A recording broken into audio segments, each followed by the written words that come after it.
جب تم اپنی نیند قربان کر کے اس سے ملاقات کے لیے اٹھ کھڑے ہوتے ہو تو وہ تم سے پہلے ملاقات کی اس جگہ پر موجود ہوتا ہے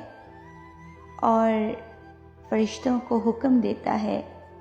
کہ انتظام کرو شکر کے صلے کا، تیار رکھو کن فیا کن کا تحفہ۔ پھر فرشتے پوچھتے ہیں یا اللہ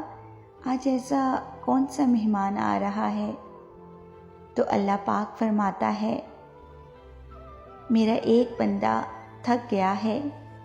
سو وہ آج مجھ سے ملنے آ رہا ہے، مجھ سے صلح کرنے آ رہا ہے، ساری تھکاوٹوں کو دور کرنے آ رہا ہے اور میری رضا میں راضی ہونے کے لیے آ رہا ہے، سننے اور سنانے کے لیے آ رہا ہے۔